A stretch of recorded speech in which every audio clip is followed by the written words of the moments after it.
नमस्कार दोस्तों। ब्रिटेन में गुरुवार यानी कि 4 जुलाई को आम चुनाव के लिए वोटिंग समाप्त हो गई है। वोटिंग खत्म होने के बाद वहां मतगणना भी शुरू हो चुकी है। शुक्रवार सुबह देश भर में लगभग 40,000 मतदान केंद्रों पर मतों की गिनती जारी है। ब्रिटेन के आम चुनाव के लिए मतदाताओं के बीच लेबर पार्टी के उम्मीदवार केर स्टारमर की जीत लगभग तय मानी जा रही है। एग्जिट पोल में लेबर पार्टी को 650 में से 410 सीटें मिलने का अनुमान है। वहीं ऋषि सुनक की कंजर्वेटिव पार्टी को 131 सीटें मिल सकती है। अगर एग्जिट पोल के अनुमान नतीजों में तब्दील होते हैं तो लेबर पार्टी का 14 साल का वनवास खत्म हो जाएगा। इसके साथ ही स्टारमर सुनक को सत्ता से बेदखल कर प्रधानमंत्री बन जाएंगे। अब सवाल है कि आखिर केर स्टारमर है कौन? क्या वह लेबर पार्टी के 14 साल के वनवास को खत्म कर पाएंगे? आइए जानते हैं केर स्टारमर के बारे में। बता दें कि स्टारमर मौजूदा प्रधानमंत्री ऋषि सुनक के खिलाफ चुनाव लड़ रहे हैं, जो कि ऋषि सुनक कंजर्वेटिव पार्टी की सत्ता पर पकड़ बनाए रखने की पूरी कोशिश कर रहे हैं, जबकि मतदाता पार्टी के 14 साल के कार्यकाल से थक चुके हैं। अप्रैल 2020 में वामपंथी जेरेमी कॉर्बिन से नेता के रूप में पदभार संभालने के बाद से स्टारमर को अपनी पार्टी को राजनीतिक केंद्र की ओर ले जाने और अपने रैंकों के भीतर यहूदी विरोधी भावना को खत्म करने के लिए प्रशंसा मिली है। उनके समर्थक उन्हें एक व्यवहारिक और विश्वसनीय नेता के रूप में जानते हैं, जो ब्रिटेन को उसकी आर्थिक मंदी से बाहर निकालने के लिए पूरी तरह से सक्षम है।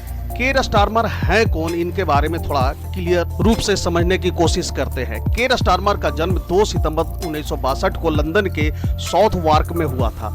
सरे में एक मजदूर वर्ग के परिवार में जन्मे स्टारमर की परवरिश उनके परिवार द्वारा झेली गई कठिनाइयों में से एक है। उनके पिता टूल मेकर थे। स्टारमर की उनसे ज्यादा बनती नहीं थी, जबकि उनकी मां, जो एक नर्स थी, एक पुरानी बीमारी से जूझ रही थी। स्टारमर का असामान्य पहला नाम उनके समाजवादी माता पिता ने लेबर पार्टी के संस्थापक पिता केर हार्डी को श्रद्धांजलि के रूप में चुना था। राजनीति में स्टारमर का प्रवेश अपेक्षाकृत देर से हुआ। वह 52 साल की उम्र में 2015 में होलबोर्न और सेंट पैनक्रॉस के लिए संसद सदस्य के रूप में चुने गए। एक कुशल वकील के रूप में उनकी प्रतिष्ठा ने उनके राजनीतिक उत्थान और मार्ग प्रशस्त किया। वे शीघ्र ही पद पर आसीन हो गए तथा पूर्व लेबर नेता जेरेमी कॉर्बिन के अधीन ब्रेक्सिट सचिव के रूप में कार्य किया। स्टारमर के क्या हैं वादे?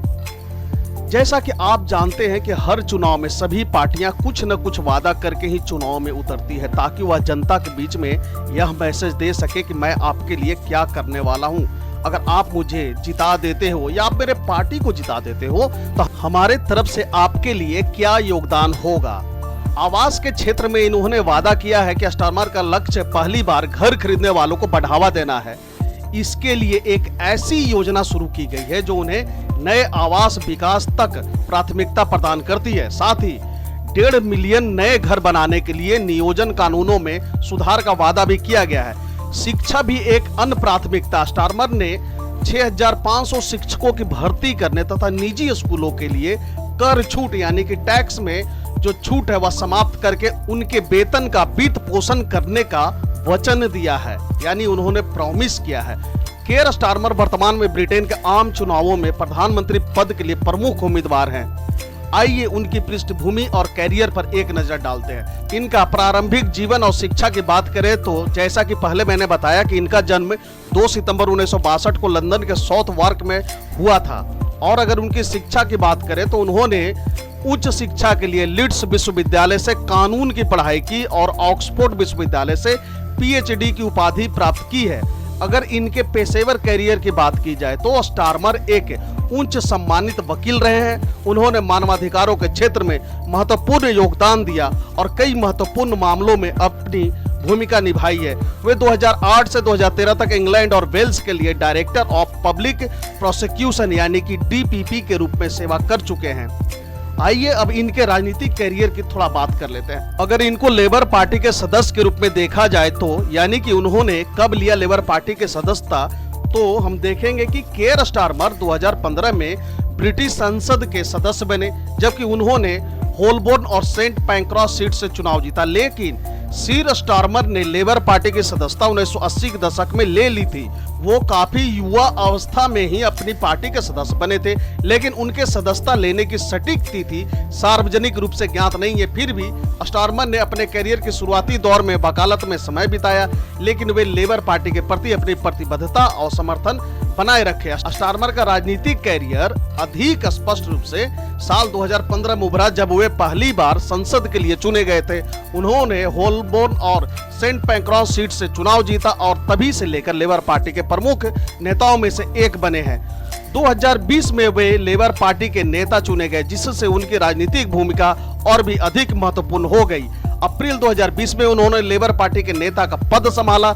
जेरेमी कॉर्बिन के बाद उनके नेतृत्व में पार्टी एक नई दिशा में बदलाव किया, जो कि अधिक मध्य मार्गी और व्यापक जनाधार के लिए अधिक आकर्षक मानी जा रही है।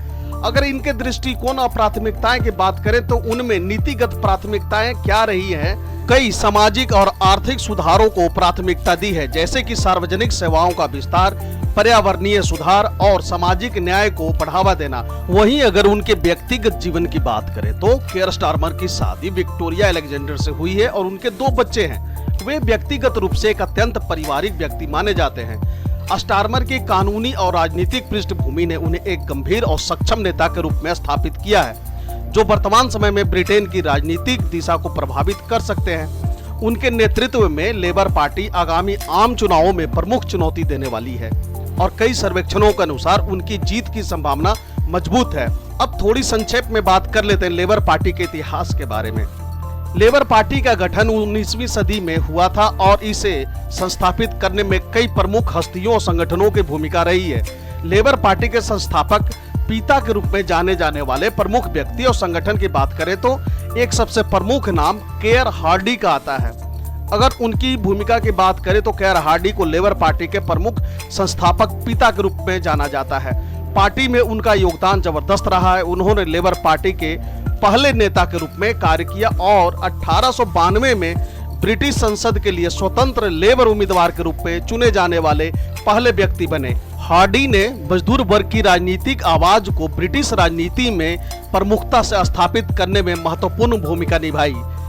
वहीं ट्रेड यूनियन कांग्रेस ने चढ़ बढ़कर साथ दिया था, यानी कि TUC trade union Congress. Trade union Congress ने लेबर पार्टी के गठन में महत्वपूर्ण भूमिका निभाई। अगर ट्रेड यूनियन कांग्रेस के योगदान की बात करें तो TUC ने मजदूरों के हितों को आगे बढ़ाने के लिए एक राजनीतिक संगठन की आवश्यकता महसूस की और इस उद्देश्य को पूरा करने के लिए लेबर रिप्रेजेंटेशन कमेटी यानी कि LRC का गठन किया, जो बाद में लेबर पार्टी के रूप में विकसित हुई।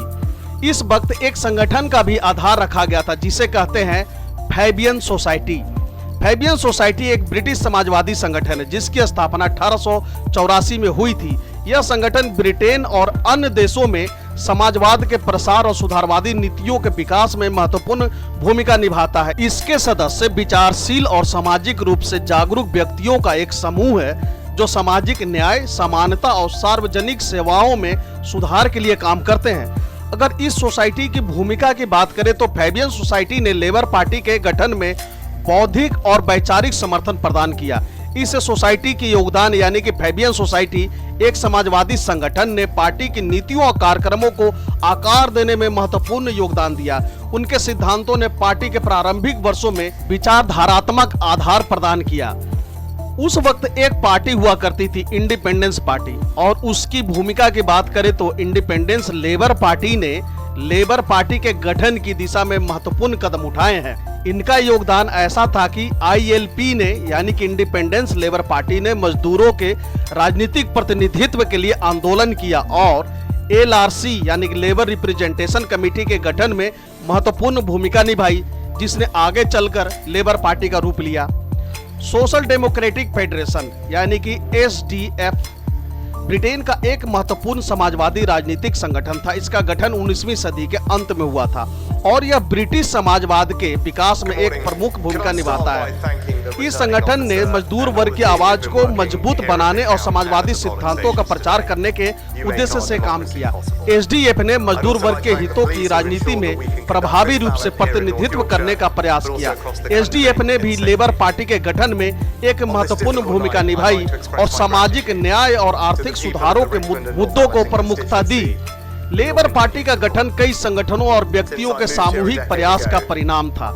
इनमें से केयर हार्डी को विशेष रूप से प्रमुख संस्थापक पिता माना जाता है, जिन्होंने पार्टी के प्रारंभिक वर्षों में नेतृत्व और दिशा प्रदान की। इन संस्थापक तत्वों ने मिलकर लेबर पार्टी को ब्रिटिश राजनीति में एक महत्वपूर्ण और प्रभावशाली शक्ति के रूप में स्थापित किया। जाहिर सी बात है, इतनी प्रभावशाली पार्टी को सत्ता से ज्यादा समय तक दूर नहीं रखा जा सकता। यही कारण है कि 2024 के जनरल इलेक्शन में सत्ता का कमान जनता अब लेबर पार्टी को देने जा रही है। आइए अब समझते हैं कि इसका भारत से क्या कनेक्शन है। 1945 के चुनावों में लेबर पार्टी ने भारत को आजादी देने का वादा किया था। दूसरे विश्व युद्ध के बाद जब ब्रिटेन में 1945 में आम चुनाव हुए तो ब्रिटिश मतदाताओं के पास युद्ध से थके अपने देश के भविष्य को आकार देने का मौका था। दो मुख्य राजनीतिक दल थे, कंजर्वेटिव पार्टी जिसने दूसरे विश्व युद्ध में देश की विजयी बनाने में भूमिका अदा की थी, लेकिन इसका खामियाजा देश के संसाधनों के तौर पर खोखला होकर चुकाया गया था। वहीं लेबर पार्टी महत्वाकांक्षी सामाजिक सुधार कार्यक्रम पेश कर रही थी। तब तक भारत ब्रिटिश साम्राज्य के लिए रत्न था, जिसका उल्लेख दोनों पार्टियों के घोषणा पत्रों में किया गया। कंजर्वेटिव पार्टी ने कहा कि भारतीय सेना की वीरता के बाद उन्हें डोमिनियन स्टेटस हासिल करने की योजना को अनदेखा नहीं करना चाहिए। तो लेबर पार्टी ने ब्रिटिश लोगों से कहा कि उसका उद्देश्य भारत को जिम्मेदार स्वशासन की ओर बढ़ाना है। वह अब भारत को स्वशासन का मौका देंगे। हालांकि कंजर्वेटिव पार्टी कई सालों से ऐसे हवाई दावे कर रही थी। उसके रूढ़िवादी नेता विंस्टन चर्चिल हमेशा भारतीय स्वशासन को खारिज ही कर देते थे। ये चुनाव लेबर पार्टी ने जीता। क्लीमेंट एटली प्रधानमंत्री बने। उसने वही किया जिसकी बात अपने घोषणा पत्र में की थी, यानी कि पार्टी ने वास्तव में फिर बहुत तेजी के साथ भारतीय स्वतंत्रता की दिशा में कदम उठाना शुरू कर दिया। ऐसा लगने लगा कि लेबर पार्टी भारत के भविष्य के लिए अपने वादों को लेकर सीरियस थी। सितंबर 1945 में भारत के वायसराय लॉर्ड वेवेल ने एक सार्वजनिक प्रसारण में लेबर सरकार की नई भारत नीति की घोषणा की। इसमें उन्होंने बताया कि भारत में पूर्ण स्वशासन के लिए सब कुछ किया जाएगा। भारत में जल्द से जल्द एक संविधान निर्माण निकाय का गठन किया जाएगा। भारतीय इसकी मांग 1930 के दशक के मध्य से कर रहे थे। भारतीयों द्वारा संचालित एक संविधान सभा बनाई गई जब सरकार होने जा रहा था। ये बात साफ थी कि लेबर पार्टी भारत को आजादी देने का मन बना चुकी थी, लेकिन ये कदम इस तरह आगे बढ़ाना चाहती थी कि भारतीय इसके लिए तैयार हो जाए। साथ ही सरकार ने यह भी तय कर लिया कि अब भारत को पूरी तरह स्वतंत्रता दे दी जाएगी। दो मुख्य राजनीतिक दलों, हिंदू प्रभुत्व वाली कांग्रेस पार्टी और मुस्लिम लीग के प्रतिनिधियों के साथ बातचीत की। वर्ष 1946 में लेबर पार्टी के प्रधानमंत्री क्लीमेंट एटली की सरकार वह कानून तैयार करने में जुट गई जिसके जरिए भारत को आजादी मिलनी थी। इस कानून का नाम था इंडिया इंडिपेंडेंस एक्ट 1947, यानी भारतीय स्वतंत्रता अधिनियम 1947। ये कानून ब्रिटिश संसद में 18 जुलाई 1947 को शाही मंजूरी के साथ पास हो गया। इससे तय हो गया कि भारत को अब आजादी दे दी जाएगी। इससे जाहिर है कि भारत की आजादी के लिए जिस तरह से तेजी से लेबर पार्टी की इटली सरकार ने कदम उठाया वो वाकई अभूतपूर्व था। इसके बाद भी लेबर पार्टी जब भी सत्ता में आई उसने भारत का खास ख्याल रखा। इसे अब भी इटली सरकार की खास उपलब्धि के तौर पर याद किया जाता है। इसी वजह से लेबर पार्टी को हमेशा से भारत के लिए खास दोस्ताना पार्टी भी कहा जाता है। ये पार्टी जब भी चुनाव लड़ती है या सत्ता में आती है तो भारत का ख्याल रखती है, बल्कि उसके घोषणा पत्र में भारत और भारतीयों को जगह मिलती है, उनके लिए वादे किए जाते हैं। जैसा कि दोस्तों आपको पता ही होगा कि खालिस्तान के नाम पर आजकल ब्रिटेन के अंदर में कुछ ज्यादा ही उपद्रव देखने को मिल रहा था और लेबर पार्टी ने चुनाव से पहले यह घोषणा किया था कि अगर हम सत्ता में आते हैं तो भारत के खिलाफ इस तरह के किसी भी कार्रवाई को रोका जाएगा और हम अपने के यहाँ किसी खालिस्तानी उपद्रव को पलने बढ़ने नहीं देंगे। फिलहाल के लिए दोस्तों इस वीडियो में इतना ही। इसी तरह की इंफॉर्मेटिव वीडियो देखते रहने के लिए बने रहे हमारे साथ। Thank you for watching. God bless you.